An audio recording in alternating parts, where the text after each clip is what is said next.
সময়ের পরিক্রমায় বিপিএল এখন মাঝপথে। কাগজে কলমে দুর্বল হলেও মাঠের পারফরমেন্সে দুর্বার রাজশাহী। ফাইনালের পর ট্রফি রাজশাহীতে আসবে কিনা সেই লড়াইয়ের আগে রোববার সোনালী ট্রফির দেখা পেয়েছেন ক্রিকেট প্রেমীরা।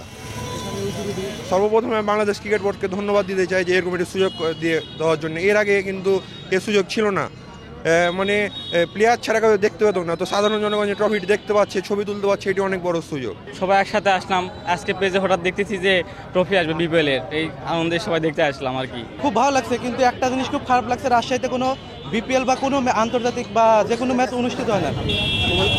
স্বাগতিক ফ্রাঞ্চাইজি দুর্বার রাজশাহীর কোঅর্ডিনেটর জানালেন, দর্শকরা ভালো সাপোর্ট করছেন।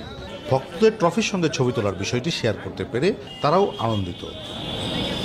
আজকে সারাদিনের আমাদের রুট প্ল্যানটা হচ্ছে আমরা এখানে সকাল 10টা থেকে অবস্থান করছি। আজকেই থাকবে এটা আমাদের রাজশাহীতে, আগামীকালকে এটা চলে যাবে রংপুরে। একটা সময় জাতীয় দলে আধিক্য ছিল পদ্মাপাড়ের শহর রাজশাহীর ক্রিকেটারদের। বিপিএলের হাত ধরে আবারও জেগে উঠবে রাজশাহীর ক্রিকেট, এমন প্রত্যাশা সাবেক মেয়র মিজানুর রহমান মিনুর। রাজশাহী হচ্ছে সব কিছুতেই এগিয়ে। রাজশাহী অতীত ফুটবল, অতীত ক্রিকেট, একসময় বাংলাদেশ টেস্ট এবং ওয়ানডে টিমে রাজশাহীর বেস্ট 11-এর মধ্যে 7 জন ছিল। তো আজকে রাজশাহী আবার জেগে উঠেছে।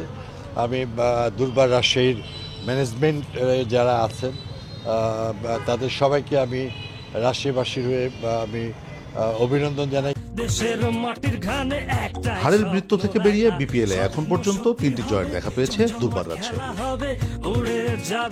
কাজী সাহেদ, দেশ টিভি, রাজশাহী।